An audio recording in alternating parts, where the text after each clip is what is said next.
Welcome to Clearing the Clutter Inside and Out with Julie Coraccio. Every Tuesday at 1 p.m., Julie interviews experts on all areas of clutter: physical, mental, emotional, and spiritual. Learn easy to implement tips on how to release clutter and get organized to create the life you choose, deserve, and desire. An award-winning professional organizer and coach, Julie also shares suggestions to help you live clutter-free for a more joyful and fulfilling life. Looking to change your life?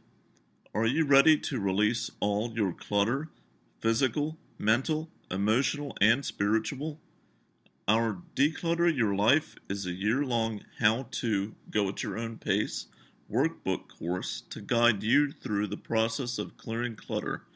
Also available by 3-month individual topic. Learn more at reawakenyourbrilliance.com. We're opening up the archives for a discussion on boundaries.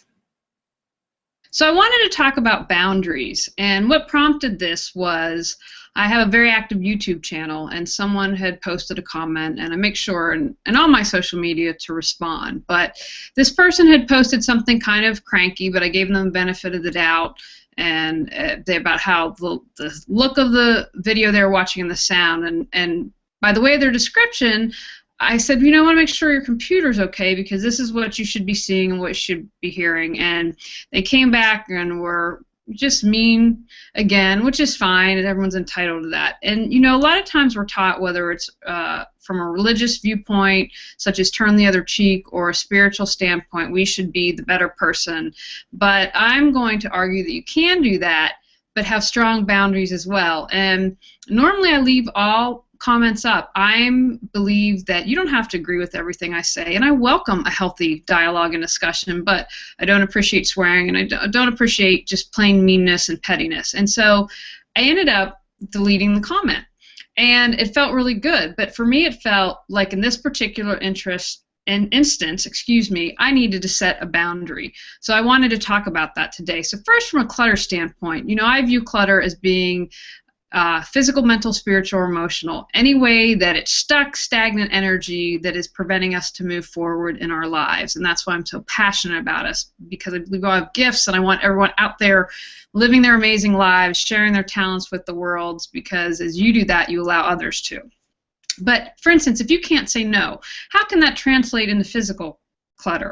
I had a client once that did remodeled furniture as a living, and he had set up his entire basement to be able to do this. And I was helping him get organized, and there were these 3 unfinished armoires. And as you know, armoires, these were pretty huge furniture items. And he said, "Oh, those aren't mine. Those are so-and-so's, and I'm holding them for them." And I said, "Okay, well, how long have they been here?" "Oh, a couple years."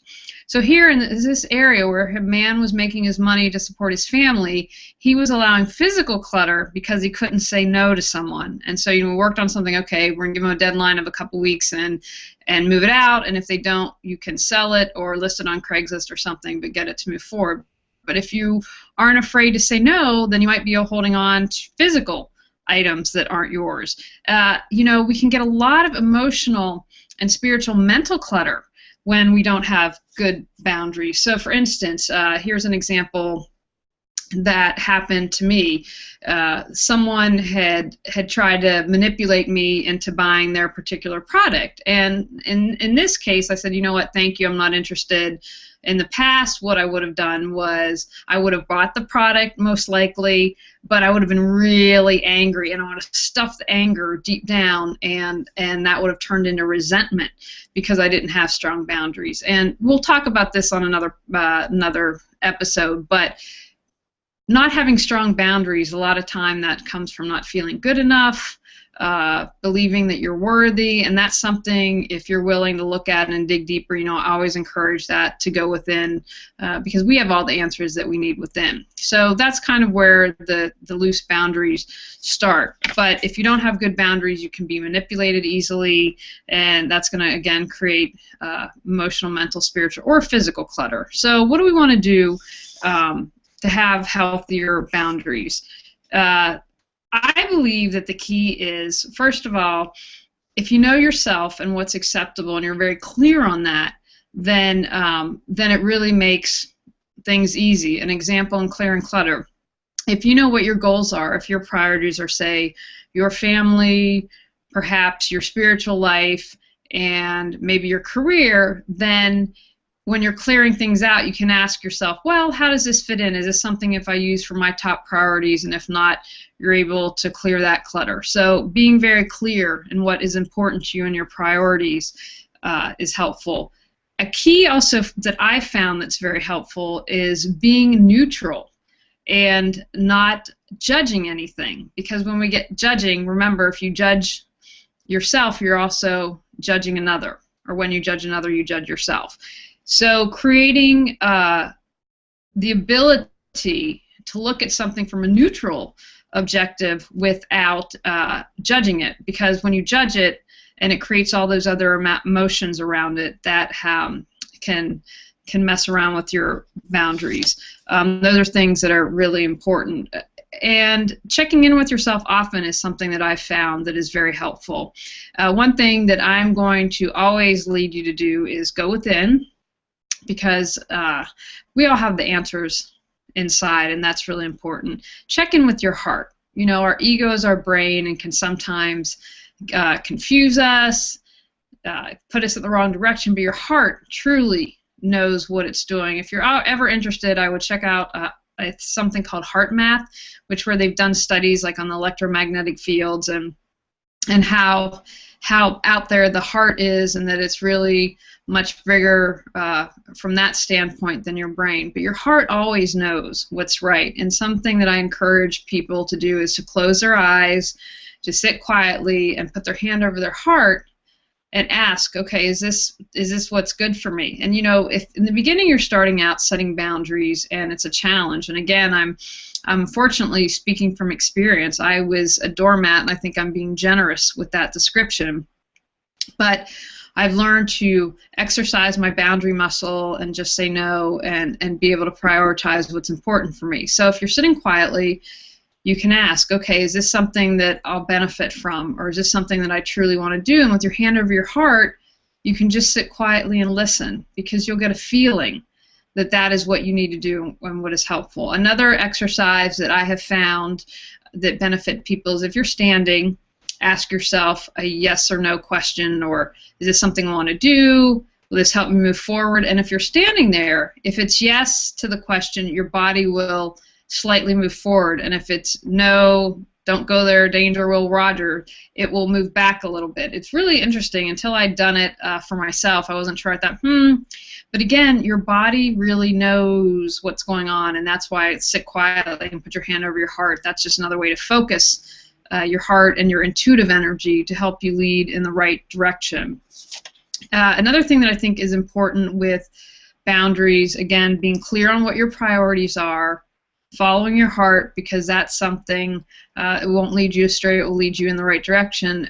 And the other thing is practicing loving yourself each and every day, because the more you love yourself, the more it will help strengthen your boundaries. You won't say no, or you won't say yes when you want to say no. It's something that will really strengthen you and help you. And again, I believe so many of us, it all goes back, I think everything goes back to childhood, and you could argue past lives and other things like that, but we really have this misconception, you know, when we're born, we're perfect. There's nothing wrong with us, but then life happens to us, whether it's our families, our friends, society, and tells us we're good, not good enough, or we're wrong or something. So I'd really encourage you to, anytime you can, to dig deeper. I like to call taking it down. Here's an example.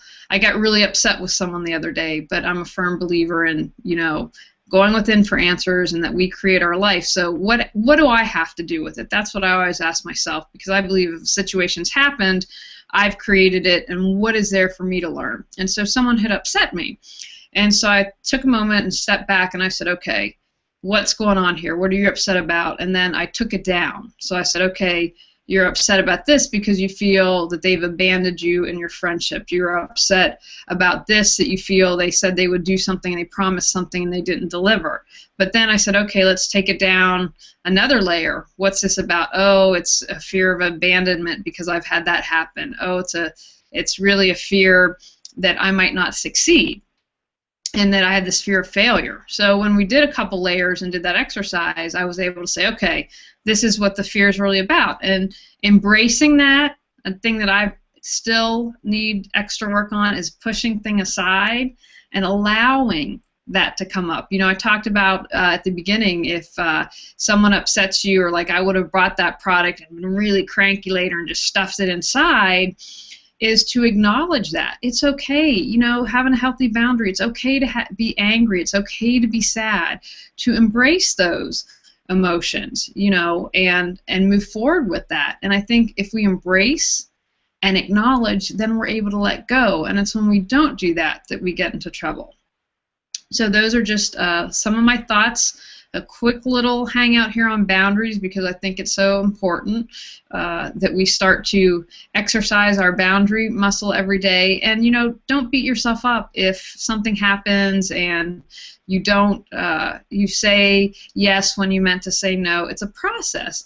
And remember, though, at any time, like if you said, hey, yes, I'll watch your child, but you really didn't want to, you can call, you know what, I'm sorry, something that I'm not going to be able to do it, and I'm sorry. And you know what, people will try to manipulate you or perhaps be passive aggressive, but that's about standing strong, knowing you're perfect just the way you are, loving yourself, and the more you work on that, you will be able to own it and have stronger boundaries. And as we have stronger boundaries, that helps clear the clutter, physically, mentally, spiritually, emotionally. And as we let go of that clutter, we help bring in the things that we want in our life, and it helps us to move forward and to get out there and share our gifts with the world. You know, an example I'd like to share is I have worked really hard on myself, and I've noticed that I'm really attracting people that I really like into my life and that are good friends and are supportive. And the people that weren't as supportive, they've fallen out of my life. Now, I try to always come from the perspective, okay, if someone comes back into my life, give them a chance, see how they're doing, and if, you know, they're really great and they've grown and want to be a part of my life, then I absolutely want to have them in my life. But if they haven't, then you know what? It's, again, what I talked about earlier, stepping back and observing and not judging, being like, okay, you know what? They're just in a different place that I am, but I need to have a strong boundary and respect that. So this week, I encourage you to get clear about what's important to you. Follow your heart, whether it's the exercise I use or something that you found to be beneficial, do that, and to start exercising your boundaries, whether it's saying no, whether it's not allowing someone to manipulate you or be passive-aggressive. Start setting your boundaries so you can clear your clutter and move forward in your life. All right, everyone, time to go out, clear some clutter to create the life you choose, deserve, and desire. Looking to change your life? Are you ready to release all your clutter, physical, mental, emotional, and spiritual? Our Declutter Your Life is a year-long how-to, go at your own pace workbook course to guide you through the process of clearing clutter, also available by 3-month individual topic. Learn more at reawakenyourbrilliance.com. Thanks for tuning in to Clearing the Clutter Inside and Out. Sign up for our newsletter and receive a free copy of 10 clutter-free living tips. Ready to create the life you choose, deserve, and desire? Learn about Julie's coaching, ebooks, online monthly decluttering classes, how to organize your life, office hours, and her unique clutter-free living mastermind at reawakenyourbrilliance.com. You can also watch all episodes on YouTube or download on iTunes and more. Join us next Tuesday at 1 p.m. Remember, the journey of 1,000 miles begins with one step.